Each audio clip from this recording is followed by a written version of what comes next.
I'd like to call to order this Emergency Service Committee of the County of Bruce, and the first order of business is a declaration of pecuniary interest, and I'll remind you of your responsibility to do so. None noted. Today we have two action items, and the first one is a vehicle report, and I'll turn it over to Steve, and he can give us the report. Okay, so through you, Mr. Chair, the vehicle report is due to an accident we had in January of 2016. We had an ambulance that had approximately $35,000 damage, and the insurance company at that time were willing to write it off until they realized we had a replacement value. So they had it reevaluated, and they wanted us to fix it at a cost of $35,000. And then the other issue, back in 2015 in November, we had a major engine failure to a 2010 ambulance. And at that time, I didn't feel that it made any sense to spend $25,000 on a rebuilt engine on a vehicle that was going to be replaced in 2017. So at that time, we decided, because we had two vehicles budgeted in the 2016 capital budget, that one of those vehicles would replace that vehicle. So looking further, we had this opportunity to take the buyout from the insurance company, which was $20,000 or just under $20,000, and then send it to Demers in Quebec for remounting. And it just made more business sense because the vehicle had 357,000. Oh, sorry, that vehicle had 286,000 kilometers on it. So it just made more sense to do the remount on that vehicle, and just to better put us in a better position for vehicles in the future. I don't feel that we had the money in the left over in the capital budget for surplus with the two vehicles that we had. So that's where that came from. Now, for 2010 vehicle that, sorry.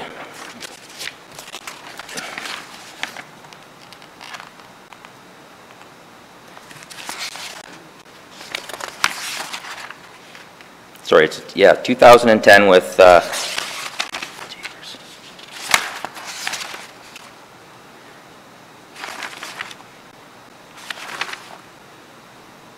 no, sorry, it's a 2011 GM diesel with 361,000 kilometers on it. Over the last 3 years, we spent $81,000 in repairs. So what I'm proposing we do is take the vehicle that we lost the engine in 2015, send that away as well, and remount it, and then take that vehicle out of service. It's just I found with the GM trucks, when they're new, they ride really good, but when the more mileage we put on them, the more costly they become in repairs. As you can see, $87,000 or $81,000 in 3 years is a little bit ridiculous when it comes to maintenance. What would those repairs be that much? Like what would it kind of repairs are you running into? Through you, Mr. Chair, to Councillor McKeever, they would be the turbos, a lot of front end work. We had the air suspension on them. At first they were under warranty, and then after a few years they weren't under warranty anymore. Cost us a lot of issues, especially in the cold weather. Especially last year, they'd freeze up just because they're inside in the warm. Mm-hmm. Going out, the valves would freeze, mm-hmm. and so you'd have a truck that was running off kilter, and that was costing us a lot of money in repairs as well. But so is that those air shocks? Yeah. Like I say, well, yeah. So what we were doing there was the reason we put them in was when they go to an accident scene and you want to load the patient, the back of the truck drops, so it's an easier lift. Yeah. On top of it rides nicer. But what we found, a lot of services, because they were costing so much in maintenance, they actually have gone back and they've taken those systems out and went back to leaf springs. Oh, yeah. Yeah. So the trucks that that we bought last year and then again this year, we've gone back to just a regular suspension. Yeah. And so There's a recommendation there. There's another part to it too there, Steve, maybe you want to speak to about the last paragraph about the county investigating the feasibility of completing vehicle. looking at, I've been doing this for the last year and a half or two, about just really looking at doing our vehicle maintenance in-house. I think we'd save a lot of money in labor, and talked to Brian about it, and the big thing is space at the county shed in Walkerton, or whether we can get a bay or not, and I still think it's feasible. It may take, because we're going to have to buy some equipment up front. I think within a year and a half we can probably recoup that money and the amount of money we're saving in labor, and that it would be beneficial in the end, that we'd have a mechanic completely dedicated to our vehicles all the time. And we're not having problems with that right now at Freiberger's, but I still think we would save money doing it in-house. Okay, there's a recommendation there that we, and I'm not going to read the whole thing, but basically buy 2 ambulances and then investigate this maintenance with the county. Moved by Milt, seconded by Ann. Any further discussion or questions? Paul? I'm a little bit confused on the wording of the recommendation. I'm just wondering, in the very first paragraph, it seems to me that the remainder to be funded from the surplus from the 2016. Should that be 2015? Through you, Mr. Chair, to Councillor Eagleson, it is actually 2016 because of the budget, the way the budget is currently defined. So we will be looking at the total number, and if we have any losses for the balance of the year in terms of other units, that it will have to get funded accordingly. That. Well, 2016, we didn't budget to buy any new ambulances. Through you, Mr. Chair, yes, we did. And now we're repairing one instead? No. No. I can speak to that if you'd like. Through you, Mr. Chair, to Councillor Eagleson. No, what we've done is I've got two trucks ordered, and near back to gas vehicles instead of diesel, so we've got cheaper vehicles, and so we had a surplus in that area. So with that, we're going to take the money left over to re-chassis the one from the accident. So that's the first one. And then the second one is we still had a bit of money left over. And then we had some money in surplus for 15 in these areas that I've described here in the second paragraph to pay for that second one, which was the one from with the engine failure, to re-chassis that one. Thank you. Go ahead. No. Yeah, just on your decision and to go gas, Steve, what was the rationale for that? The rationale is we've just, over the last few years, the diesel trucks are costing a lot more money to buy, but the repairs as well are quite costly. And when it comes to the end of life on them, we're not getting anything for them. So it really, and a lot of the other services in the province have gone back to gas as well. It's just, that'll be another report I'll bring back, that we need to change our cycle as far as vehicles and replacing them. By getting these vehicles this year, we'll go back to every 2 year, or every year we'll replace 2 vehicles. So we should be replacing vehicles completely in 6 years. So what click do you get out of these gas engines? Well, that's, right now, that's the thing, we only got 2, and that was last year. So I'm still thinking we should be around the 300,000. Yeah, yeah. That's what I'm Yeah. anticipating. It's just, when you make that change, you really don't know until you're 2 or 3 years in. Yeah. The thing with the GM vehicles that I wasn't overly impressed with was how many recalls we were getting with them, compared to when we had Ford diesels. The GM recalls are, like, I've got a stack of them, and the deal with those are, they don't repair them, or they won't do anything until you have a failure.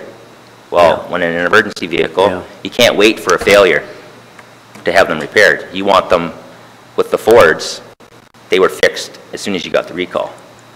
What kind of mileage were you putting on the diesel, those diesel engines? Would you get? Well, right now, like what we're replacing this year, we've got one that's got 429,000 on it. Yeah. So 429, 362. Do you get 500,000 miles out of some of them, no?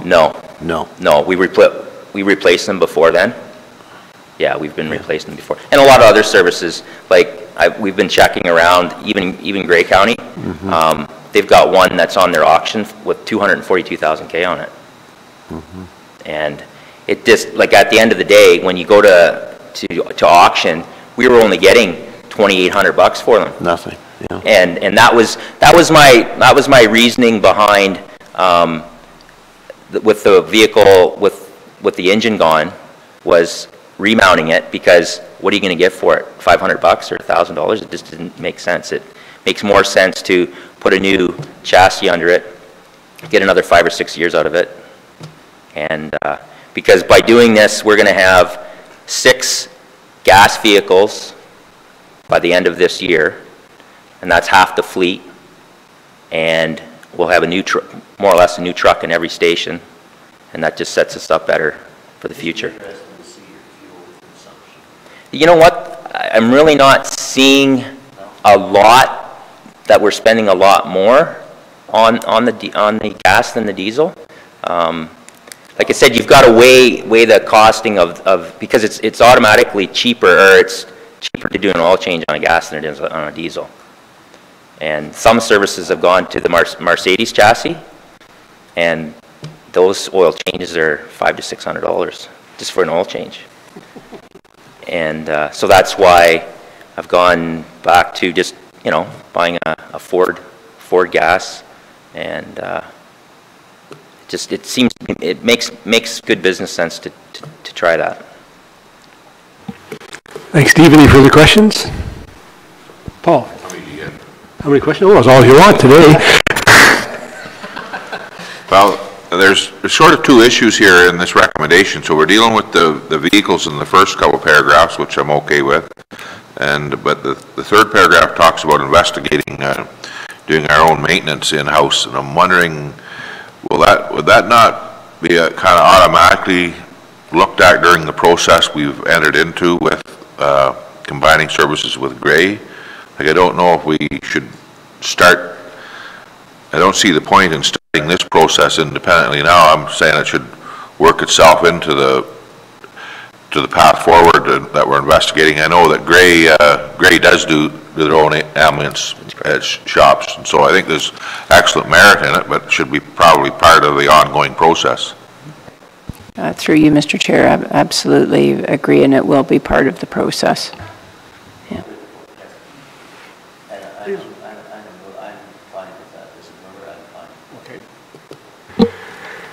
So we have the understanding on the motion then, everybody?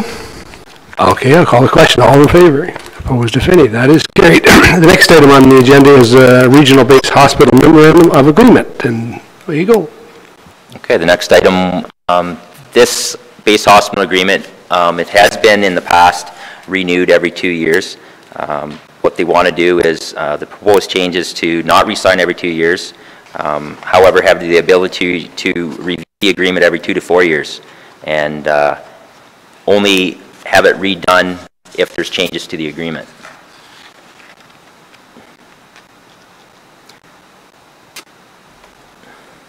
Okay, So there is a recommendation there that that a bylaw be introduced authorizing the warden and clerk to execute the memorandum of agreement between Bruce County Emergency Medical Services and the London Health Services Centre Southwest Ontario Regional Base Hospital Program. A mover, moved by Ann, seconded by Mitch. Any discussion? All in favor? Opposed? That's carried. So we have one more information item on Canadian Triage and Acuity Scale, 2015. This item here, I'm going to have Deputy Chief Lux talk to this. He prepared the report, so I'll let him speak to that. Okay, through you, Mr. Chair. You've had these reports in the past. Every March 31st, we need to report to the Ministry of Health our CTAS performance plan. So just running the numbers for 2015, there's 6 criteria we need to do. And the first 2 criteria are basically set by the province. The last 4 are set by the county or municipality. So an ambulance response time to sudden cardiac arrest calls in 6 minutes. Our actual time was about 36.1%. Ambulance response to CTAS 1s in 8 minutes is about 45%. And then CTAS 2 in 10 minutes, 52%. CTAS 3 in 15 minutes, 71%. CTAS 4 in 20 minutes, 83%, and CTAS 5 in 25 minutes is 92, almost 93%. Our targets are listed there in the chart as well. We're meeting most of those. Again, it's a geography of Bruce County. It varies year to year and where the calls are.